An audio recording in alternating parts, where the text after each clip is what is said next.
ඔන්න ඉතින් අයිබෝන් කියලා පිළිගන්නවා අදත් ඔයාව අපේ සිනමැක්ස් ගුරු YouTube channel එකට. ඔන්න ඉතින් අද අපි කතා කරන්න යන්නේ 2019 වසරේ තිරගත වුණු අමාවස් කියන ෆිල්ම් එක ගැන.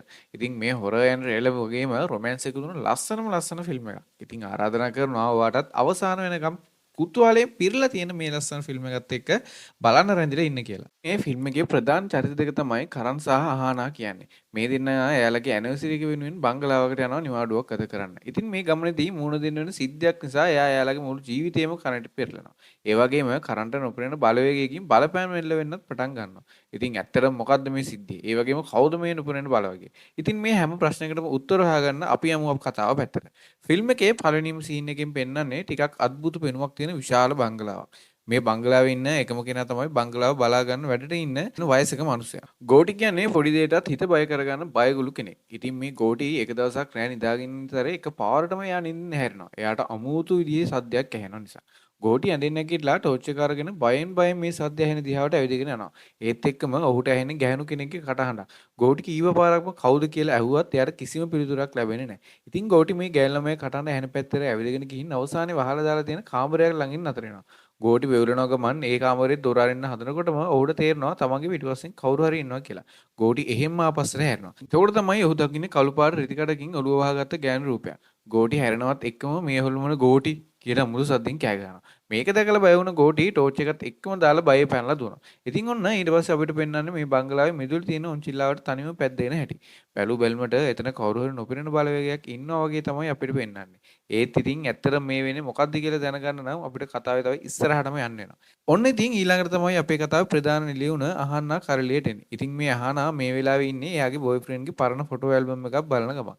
මේ ඇල්බම් එකේ තිබුණ ෆොටෝ එකක් දිහා එයා ආසාවෙන් බලන් ඉන්නවා. ඊට පස්සේ අහනා එයාගේ බෝයිෆ්‍රෙන්ඩ් උන කරන්ට කතා කරනවා. එතකොටම කරන් ඇවිත් අහනා ළඟින් වාඩි වෙනවා. ඒ වෙනකොට දෙන්නගේ ඇනිවර්සරි එකත් ලඟ වෙලා තිබුණ නිසා අහනාව පැරිස් එක්කන යන තමයි කරන් ප්ලෑන් කරගෙන ඉන්නේ. ඒත් අහනට නම් වෙන ඕනේ වෙන තැනකට යන්න. ඉතින් අහන කියනවා මට යන්න ඕනේ පැරිස් නෙමෙයි කරන් මට ඕනේ මෙන්න මේ මෙතනට යන්න කියලා අර ඇල්බම් එකේ තිබුණ බංගලාවේ ෆොටෝ එකක් පෙන්වනවා.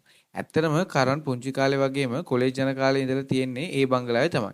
මේ බංගලාවේ නම සමර් හවුස්. ඉතින් මේ සමර් හවුස් එකට නිවාඩුවකට යමු කියලා තමයි අහනා කරන්ට බල කරන්නේ. ඒත් කරන් නම් මේ දේ අදහසට වැඩි කැමති වෙන්නේ නැහැ. එයා කියන්නේ ඔයාට එක දවසින් සමර් හවුස් එක එපා වෙයි අහනා.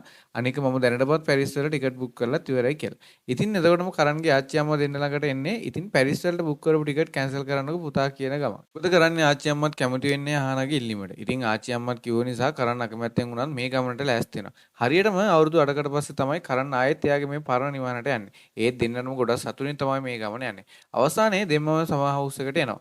කරන් වාහනෙන් බැලලා ගේට්ටුව ළඟට ගියාට පස්සේ මිදුලේ තියෙන ඔන්චිල්ලාව තාමත් තනියෙන් පැද්දෙන හැටි ඔහු දකිනවා. ඒත් අහන ඒ ගැන ඇහුවාම කරන් කරන්නේ මුකුත් නැහැ කියලා ප්‍රශ්නෙම කරන එක. ඊට පස්සේ තමයි දෙන්නම දකින්නේ සමා හවුස් එකේ ෂොට් එකකට ආරක්ෂාව වෙනුවෙන් රතු පාට සුරයක් එල්ලලා තියෙනවා කියලා. අහන නම් මේ දේවල් විශ්වාස කරන කෙනෙක් නෙමෙයි. ඉතින් එයා හදාන්නේ සුරේ ගාලලා ගෙදර ඇතුළට යන්න. ඒත් එතකොටම කරන් ඇව නතර කරලා සමා හවුස් එකේ වැඩට ඉන්න ගෝටිව හොයාගෙන එන්න යනවා. ඒත් ඒ අතරේ අහන රතු පාට සුරේ ගාලලා බිමට දානවා. ඊට පස්සේ එයා තනියෙන් බංගලාව ඇතුළට ඇවිදගෙන යනවා. ඒ මොහොතේ කවුරු හරි කෙනෙක් අහන දිහා බලන් ඉන්නවා කියලා අපිට පේනවා. ඒත් අහනට නම් කිසිම වගයක්. එයා ගේ පුරාම ලස්සන බලන ගමන් ඔහේ ඇවිදිනවා. ඔය අතරේ ඒක තැනකදී කළු පාට අඳුරු රුවක් අහන පිටුපස්සෙන් මතුවෙන හැටි අපිට පේනවා. ඒත් අහන ආපස්සට හැරෙද්දිම ඒ රුව අතුරුදහන් වෙලා යනවා. ඔය අතරේ කරුණුත් අහනගේ නම කියන ගම බංගලාව ඇතුළට එනවා. ඊට පස්සේ ඔහු අහලා දාලා තිබුණ එක කාමරයක් ඉස්සරහා නතර වෙනවා. ලොකු කල්පනාවක් විතරම කරන්නේ කාමරේ දොර අරින්න යනකොටම අහන පිටුපස්සෙන් ඇවිත් කරන්ගේ ඇගේ එල්ලනවා. ඒ නිසා කාමරේ දොර අරින්න එක නතර වෙනවා. එන්න මේ විදිහට ඉන්න අතරේ ගෙදර වැඩට ඉන්න ගෝටින් සීනුවක් අතේ තියාගෙන ගේ ඇතුළට එනවා. මොකද්ද බංගලාවේ ගේට් එක තිබුණු සුරේ ගලෝපයකට ඔහු ඉන්නේ බයෙන්. මේ බංගලාව ඇතුලේ භූත බලවේගයක් ඉන්න බවත් පාන්දර 3ට ඒ ආත්මය අවදි වෙන බවත් ගෝටි කියනවා. ඒත් අහන නම් මේ කතාව විහිළුවට අරගෙන hina වෙනවා මිසක් ටිකක්වත් බය වෙන්නේ නැහැ. ඒ අතරේ කරන් ෆෝන් එකෙන් ශිවාන් කියන කෙනෙක්ගෙන් කෝල් එකක් එනවා. එතම මෙතනදී ඔයාලට කියන්න ඕනේ තවත් වැදගත් දෙයක් තියෙනවා. ඒ තමයි කරන් කියන්නේ මානසික රෝගියෙක්. කරන්ට හැම වෙලෙම දැනෙන්නේ එයා දිහා කවුරු හරි බලන් ඉන්නවා වගේ. නැත්තම් එයත් එක්ක කවුරු හරි ඉන්නවා වගේ කියලා. ඉතින් මේ මානසික රෝගයට බෙහෙත් කරන ડોක්ටර් තමයි ශිවානි කියන්නේ. කරන් නිවාඩු ගත කරන සමා හවුස් එකට ආවා කිව්වට ඒක ගොඩාක් හොඳ දෙයක් කියලා තමයි ශිවානි කියන්නේ. ඒ වගේම වෙලාවට බෙහෙත් ටික ගන්න අමතක කරන්නත් එපා කියලා ඇය කරන් එක කියනවා. ඒ අතර ගෝටි නම් ඉන්නේ අහාන ගෙදර සුරේගාලෝපයක දා වූ බයෙන්. මොකක් හරි නරක දෙයක් වෙයි කියලා ඔහුට හිතෙනවා. ඉතින් ඔහු දෙවියන් ඉස්සරහින් සුරේ තියලා ඔවුන්ව ආරක්ෂා කරලා දෙන්නයි දෙවියන්ගෙන් ඉල්ලනවා. ඊට පස්සේ අපිට පෙන්වන්නේ අහානා රෑ වෙලා ඇඳේ නිදාගෙන ඉන්න හැටි. අහනට රෑ මැද නිින්දෙන් හැරෙනවා. ඊට පස්සේ එයා ඇඳේ වාඩි වෙලා ඉන්න අතරේ එකපාරටම ලේ පිරුණු කුණුණු අතකින් එයාගේ මූණ අල්ලන හැටි ඇයට දැනෙනවා. එතකොටම අහන බය වෙලා වගේ නිින්දෙන් හැරෙනකොට තමයි අපිට තේරෙන්නේ ඒක හීනයක් කියලා. ඒත් අහන ලොකෝට ඒ ගැන හිතන්නේ නැතුව ආයෙමත් නිින්දට යනවා. පහුදා අහන කරන්න එක්ක ගෝඩි හදලා දුන්න කෑම කාලා කාමරේට ඇවිත් කොණ්ඩේ පීරන්න පටන් ගන්නවා. ඒත් මේක දැක්ක ගමන් කරන් කෑ ගහන්නේ හවස 6න් පස්සේ කොණ්ඩේ පීරන්න හොඳ නෑ භූත ආත්ම බැල්මට අහු වෙනවා කියලා. ඒත් වෙනදා වගේම අහන ඒ කතාව නොසලකා හරිනවා. අහන ටික වෙලාවක් කරන් එක්ක හුරුතල් වෙවි ඉඳලාම නිදා ගන්න ඇඳට යනවා. ඒ ටික වෙලාවකින් කරන්ට ආයෙමත් ඇහැරෙනවා. ඌ ඇඳෙන් නැගිටලා බංගලාව ඇතුලේ නැහුණු සද්දයක් පිටිපස්සෙන් යනවා. අවසානයේ ඌ නතර වෙන්නේ අර වහලේ දාලා තිබුණු කාමරේ ළඟ. කරන් කාමරේ දොර අරගෙන ඇතුළට යනවා. ඒක ඇතුළේ තියෙන කණ්ණාඩියකින් කරන්ට තව ගෑනු ළමෙක් පේන්න ගන්නවා. ඒත් ඔහු ආපස්සට හැරිලා බලනකොට එතන කිසිම දෙයක් නැහැ. ඉතින් කරන් හොඳටම බය වෙනවා. එතකොට අපිට පේනන්නේ ඔහු කෑ ගහගෙන නිින්දෙන් හැරෙන දර්ශනය. ඊට පස්සේ ඔහු දකින්නේ කණ්ණාඩියේ මේසේ උඩ තිබුණ අහනා කොණ්ඩේ පීරපු වනාව.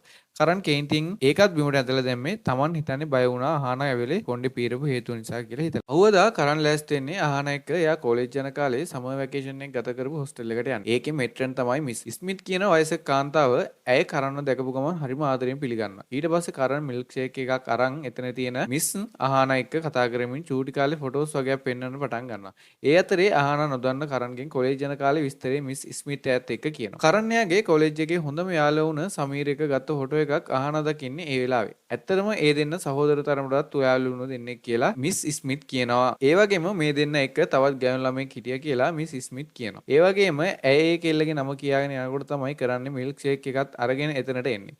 ඒ අයවිත් කරන් hina වෙලා මගේ කොලෙජ් කාලේ සීක්‍රට් කියන්න එපා කියලා ෂේප් එකේ මිස් ස්මිත්ගේ කතාව නතර කරනවා. ඒත් එක්කම කරන්ට නිතරම හැදෙන මිග්‍රේන් එක ආයෙමත් වැඩි වෙන නිසා ඌ අහනා එක ආයෙම ගෙදර එනවා.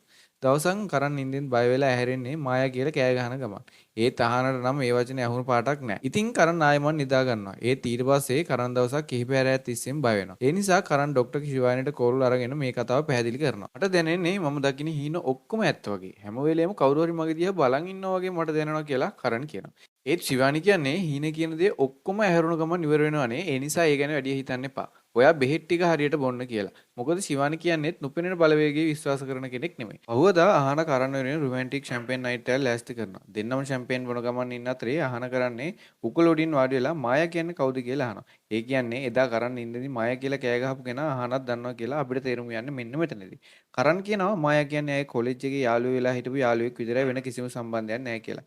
ඉතින් අහනත් ඒ දේ විශ්වාස කරනවා. එදා රෑ කරන් නිදාගෙන ඉන්න අතරේ එකපාරටම පාන්දරින් ඇහැරලා ඒ වෙලාවේ අහනා ඇඳේ නැහැ කියලා දකිනවා. කරන් අහනව හොයාගෙන බංගලාවේ වහලා දාලා තිබුණු කාමරේ ළඟට එනවා. ඒ මොහොතේ ඔහු පුරුද්දට වගේ කාමරය ඇතුළට යන්නේ මායා කියලා කියන ගමන්. ඒත් එක්කම කාමරය ඇතුළේ හිටපු අහනා ලයිට් ඔක්කොම උන් කරනවා. ඒ කාමරේ පුරාම තිබුණේ කරන්ගේ මායාගේ ෆොටෝස් ගොඩක්. මායා කියන්නේ කරන්ගේ යාළුවෙක් විතරක් නෙමෙයි කියලා ඒ ෆොටෝ වලින් අහන තේරුම් ගන්නවා. ඉතින් අහන කේන්තියෙන්ම කරන්ට කෑ ගහන්නේ මෙච්චර කාලයක් කෑව රවට්ටපු එකට. එතකොට තමයි අපිට කරන්ගේ මායාගේ අතීත කතාව පෙන්වන්න පටන් ගන්නේ. මායා කරන් සමීර් කියන්නේ කොලෙජ් කාලේ ඉඳලම බෙස්ට් ෆ්‍රෙන්ඩ්ලා. දවසක් තුන්දෙනාම එකතු වෙලා පාටි එකකට ගිහින් හොඳටම ඩාන්ස් කරනවා. ඊට පස්සේ කරන්ගේ මංගලාට වෙයි තුන්දෙනා බියර් බොන්න පටන් ගන්නවා. ඒ අතරේ කරන් තව බියර් එකක් ගේන්න යන අතරේ සමීර් බලයෙන්ම මායාව කිස් කරගන්න පටන් ගන්නවා. ඉතින් මායා බයෙන් වගේ කරන්ගේ නම කියලා කෑ ගහනකොට කරන් ඉක්මනට ඇවිත් එයාව බේර ගන්න සමීරව සදාහටම එයාලගේ අවුලුකුමින් යට් කරලා දානවා. ඒත් එක්ක මායා කරන්ට ආදරය කරන්න පටන් ගන්නවා. ඒ වෙනකොට කරුණුත් මායාට ආදරය කරන්න පටන් ගන්නවා. ඉතින් කරන් මායාගේ එයාගේ සමර් හවුස් එකට ඉන්වයිට් කරලා එයා වෙනුවෙන් ස්පෙෂල් සර්ප්‍රයිස් එකක් ලෑස්ති කරලා තියෙනවා. මායා ඒක දැකලා සතුටු වෙනවා වගේම එදාට දෙන්නට දෙන්න ගොඩක් කරන් මේ සිද්ධිය ඔක්කොම කියලා ඉවර කරලා කතාව ආයෙත් වර්තමානයේ අහන ළඟට එනවා. ඉතින් අහන ඊළඟට අහන්නේ දැන් මායා ඉන්නේ කොහෙද කියලා.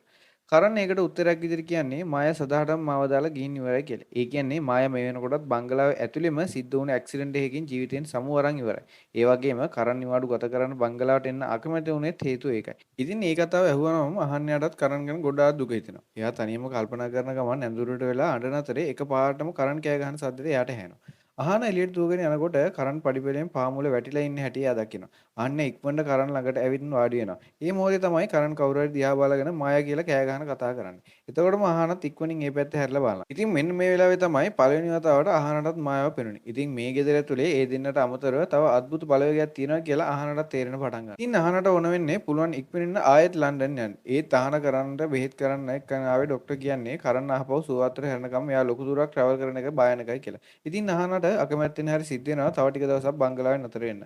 ඊට පස්සේ පහවදා උදේ ડોක්ටර් ශිවානි අහන ඉන්න බංගලාවට එනවා. එයා කරන්ගේ මානසික රෝගයට බෙහෙත් කරන නිසා කරන්ගේ අතීත සිද්ධ වුණ හැම දෙයක්ම ශිවානි දැනගෙන තමයි ඉන්නේ. ඉතින් එයා කරන්නේ මානසික තත්ත්වය ගැන අහන්නයාගෙන් පැහැදිලි කරනවා. කරන් හැමදාමත් මාය නැති වුණ ගැන දුක් වෙලා වගේම ඒ නිසා මෙයාට ડિප්‍රෙෂන් තත්ත්වය පවා ඇති වෙලා තිබුණා. ඒත් බෙහෙත් වගේම දිගු කාලින මානසික ප්‍රතිකාර එක්ක කරන් හොඳ අතර හැරිලා තිබුණත් අහන ආයමත් ඌ බංගලාවේ පරණ මතක අතරට අරගෙන ආව එකෙන් කරන්ගේ ડિප්‍රෙෂන් තත්ත්වය නැවතත් උග්‍ර වෙලා තියෙනවා. ශිවානි හිතන විදිහට නම් කරන්ට මරුණු මායව ආයමත් පේන්න හේතුව ඒක නිසා තමයි කියලා ඇය කියන්නේ.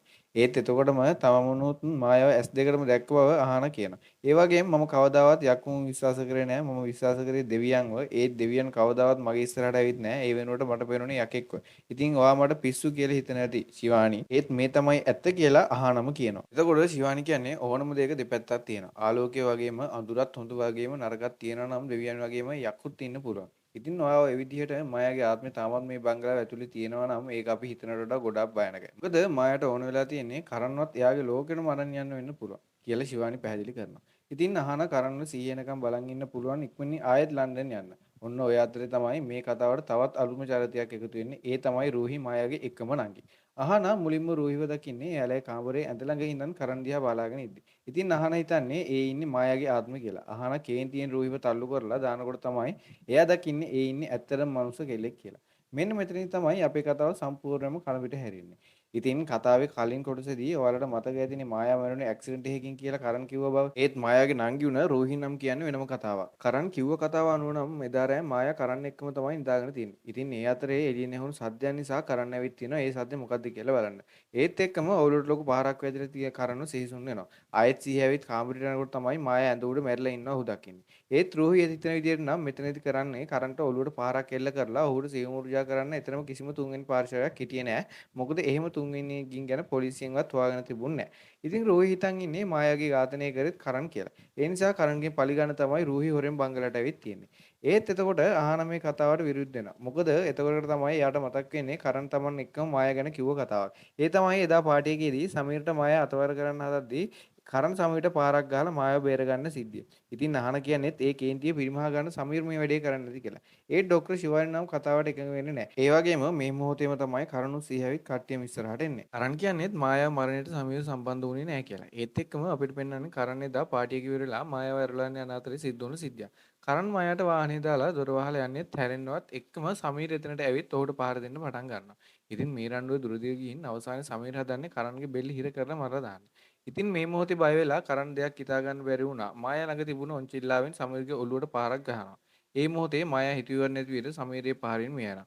ඉතින් දැන් ඔයාලට තේරෙන්නේ නැති බංගලාවේ තිබුණ ඔන්චිල්ලාව නිකම්ම වැද්දෙන්නේ ඇයි කියලා. ඉතින් කොහොම වුණත් මේ සිද්ධිය නිසා මායා ගොඩක් බය වෙලා ඒත් කරන් කියන්නේ එයා බය වෙන්න එපා මායා. සමීරට කිසිම නෑදෑයෙක් නෑ. එයා අනාථයෙක්. ඉතින් එයා ගැන කිසිම කෙනෙක් හොයන්න නෑ. අපි එයාව මේ මිදුලේ දාලා වලලා සද්ද නැතුව එමු. ඉතින් කතා වුණ විදිහට කරන් බංගලාවේ මිදුලේ සමීරව වල දානවා. ඊට පස්සේ අපිට පෙන්වන්නේ කරන් හැමෝම එක්ක සමීරව වල දාන තැන ඉඳන් දර්ශනයක්. කරන් හැමෝම ඉස්සරහ කියන්නේ මම මායාව මරුවේ නෑ. මොකද මම එයාට ගොඩක් ආදරය කරා. ඒත් අවාසනාවට මට බැරි වුණා එයාව බේරගන්න. ඒත් ඔයා තාමත් හිතන් ඉන්න වැරදිකාරයා මම කියලා නම් මම ඔයාගෙන් සමාව ඉල්ලනවා කියලා. ඉතින් ඒ කතාවත් එක්කම රෝහි තේරුම් ගන්නවා මායාගේ මිනුමාරව කරන් නෙමෙයි කියලා. අවසානයේ අහන විශ්වාස කරපු විදිහටම කරන් නිර්දෝෂී කෙනෙක් කියලා ඔප්පු වෙනවා. ඉතින් මේ සිද්ධියෙන් එක්කම අහනගේ හිතේ කරන් ගැන තියෙන විශ්වාසය තවත් වැඩිනවා. එයාට ඕන වෙන්නේ අතීතයෙන් සාධාරණව අමතක කරලා දාලා කරන් එක්ක සතුටින් ජීවත් වෙන්න. ඉතින් මේ මොහොතේ කරන් අහනට ප්‍රොපෝස් කරනවා. ඒ සිදුවීම නිසා දෙන්නගේ ආදරේ තවත් අලුත් වෙලා කියලා තමයි අපිට පෙන්වන්නේ. ඉතින් මේ වෙලාවේ කතාව ටිකක් හොඳ පැත්තට යනවා වගේම පේනවත් ඇත්තටම දැන් තමයි ප්‍රශ්න ඔක්කොම පටන් ගන්න. මොකද එදා රෑ බංගලාව ඇතුළේ ඉන්න භූත ආත්මය ගෝටිව ඔළුව තදින් වෙන විදිහට එයාව මරලා දාලා තියෙන හැටි කට්ටිය දකිනවා. ඉතින් මේ මොහොතේ ශිවානි කියනවා මේක නම් මිනිස්සෙක් වැඩක් නෙවෙයි ඒ නිසා අපි ඉක්මනින් මෙතනින් යන්න ඕනේ කියලා. ඒත් එක්කම අඩි සද්දයක් ඇහෙනවත් එක්කම හැමෝම මේ පැත්තට එනවා. ඒ මොහොතේ කරන් කියන්නේ මම අවුරුදු ගාණක් තිස්සේම බය නිසා දුක් විඳ. ඒත් දැන් මට ඕන මේ හැමදේම ඉවරයක් දකින්න කියලා ඔහු ඒ සද්ද ඇහුන පැත්තට යනවා. ටික වේලාවකින් අහනත් හොරෙන් වහගෙන යන අතරේ භූත ආත්මය ඇවිත් රුහිවිලත් මරලා දානවා. ඉතින් මේ සිද්ධිය නිසා අහන හොඳටම බය වෙනවා. එයා කරන්න බදාගෙන හොඳටම අන්න අතරේ කරන්ට එකපාරටම භූත ආත්මයේ ආවේශ බලය අහනත් මරන්න සූදානම් වෙනවා. ඒ මොහොතේ ශිවානි ඉක්මනින් අහනවා බේරගෙන දෙන්නම දෙවියන් පූජා කරලා ආරක්ෂා කරලා තියෙන කාමරයක හැංගෙනවා. ඒ මොහොතේ කරන්න ඔහු මායාව මරපු විදිහත් කියලා වියරුවෙන් වගේ hina වෙනවා. ඉතින් මෙන්න මෙතනදී තමයි ශිවානිට තේරෙන්නේ ඇත්තටම කරන්න ආවේශලා තියෙන භූත ආත්මය කවුද කියලා. අපි කතාවේ මුලින් ඉඳන් හිතාගෙන හිටියේ මායා කියලා වුණත් ඇත්තටම මේ භූත ආත්මය තමයි සමීර්. ඉතින් එදා අමාවක රාත්‍රිය නිසා සමීර්ගේ ආත්මය ගොඩක්ම බලවත් වෙලා තියෙන නිසා තමයි ඒ ආත්මය කරන්ගේ ඇඟ ඇතුළට යන්න පුළුවන් වෙලා තියෙන්නේ. ඉතින් දැන් තමයි ඇත්තටම මායා මරන විදිහට අපිට තේරෙන්නේ. මොකද සමීර් මරුණාට පස්සේ ඔහු භූත ආත්මයක් වෙලා කරන්ගේ ඇඟට ආවේශ වෙලා තමයි ඔහු ඒ අපරාධය කරලා තියෙන්නේ. ඉතින් දැන් අහනට ඕන වෙන්නේ කොහොම හරි කරන්න මේ භූත ආත්මයෙන් බේරගන්න. ඒත් ඒ වෙනුවෙන් සමීර වල දාලා තියෙන තැනට ගිහින් ඔහුගේ මලුසිර ගින්දරෙන් පුච්චන්න ඕනේ කියලා ශිවානි කියනවා. එන්නම දෙවියන්ගේ රතු සහටකයක් ආරක්ෂාව වෙනුවෙන් දාගෙන සමීරගේ මලුසිර ගෙනි තියන්න එළියට යනවා. ඉතින් මේ විදිහට ආහන ශිවානි එක්ක සමීරගේ සොහොන් ළඟට යන අතරේ කරන් භූතාත්මය ආවේශයෙන් එතනට එනවා. ඉතින් ශිවානි කොහොම හරි මිනිහට ගිනි තියන අතරේ කරන් ශිවානිවත් මරලා දානවා. දැන් ඉතිරිලා ඉන්නේ ආහන විතරයි. කරන් ආහනගේ බෙල්ලෙන් අල්ලගෙන එයාවත් ඉවරයක් කරන්න හදනකොටම ආහන මෙච්චර කාලයක් විශ්වාස කරපු දෙවියන් එයාව බේරගන්න කියලා කන්නලව් කරනවා. ඉතින් එකපාරට දෙවියන් වහන්සේ ඉදිරියේ තිබුණු සීරු නාදු වෙන පටන් ගන්නකොට සමීරට තවදුරටත් කරන්ගේ ඇඟ ඇතුළේ ඉන්න පුළුවන් වෙන්නේ නැහැ. ඔහු වේදනාවෙන් දඟලලා කරන්ගේ ඇඟ ඇතුළෙන් එළියට යනවා. එතකොටම තමයි කරන් PVC-වට එන්නේ. ඉතින් අහන ඔහුට සිද්ධ වුණ හැමදේම පැහැදිලි කරනවා. එයා ශිවානි එක්ක සමීරගේ මිනිහ ගිනි තිබ්බට පස්සෙත් මේ ප්‍රශ්නේ ඉවර වුණේ නැත්නම් සමීරට අයිති දෙයක් තාමත් කරන් ළඟ තියෙන නිසා කියලා අහන කියනවා. ඒකට තමයි කරන්ට මතක් වෙන්නේ ඔහු සමීර වල දාන මොහොතේ සමීර අවසන් හුස්ම හෙළන ගමන් ඔහුගේ නියපොතු පහරක් කරන්ගේ පපුවේ ඉතුරු කරා කියලා. ඉතින් මේ කැල්ල තියෙන්නේ සමීරගේ විවුරුව වැටුණු ආත්මයෙන් ගැලවෙන්න කරන්ට බෑ කියලා ඔහුට තේරෙනවා. ඒ වගේම ආපහු තවක් සමීරගේ ආත්මය තමන්ගේ ඇඟට ආවොත් ඔහු පණ වගේ ආදරය කරන අහනගේ ජීවිතේ නැති වෙයි කියලා කරන්ට බයක් දැනෙනවා. ඉතින් ඔහු අනාගෙන් ඈත් වෙලා එකපාරටම ගිනිය විලමින් තියෙන සමීරගේ සොහන දිහාවට දුවගෙන යනවා. අහන කොයිතරම් කෑ ගැහුවත් කරන්න බේරන්න ඇයට පුළුවන් වෙන්නේ නැහැ. අවසානයේ කරන්න අහනගේ ජීවිතය වෙනුවෙන් එයාගේ ජීවිතයම කැප කරනවා. ඔන්න ඉතින් කොහොම හරි අහන සමීරගේ ආත්මය නිදහස් වුණා කියලා හිතාගෙනකොට ඒ ඊළඟ දර්ශනෙත් එක්කම අපිට පෙන්වන්නේ කොහෙත්ම බලාපොරොත්තු නොවුණු දෙයක්. ඒ තමයි සමීර්ගේ ආත්මයේ කරන් මිය යන්න කලින් අහනගේ අතේ සලකුණක් ඉතිරි කරලා ගිහින් තියෙනවා. ඒ කියන්නේ සමීර්ගේ ආත්මයේ ආයෙත් ඕන වෙලාවක අහනගේ ඇඟට ආවේශ වෙන්න පුළුවන් කියන එක. ඉතින් කොච්චර ලස්සන කතාවක් වුණත් කතාවේ අවසානය නම් අපිට හිතට ලොකු සතුටක් දැනෙනවා අවසානයක් නෙමෙයි.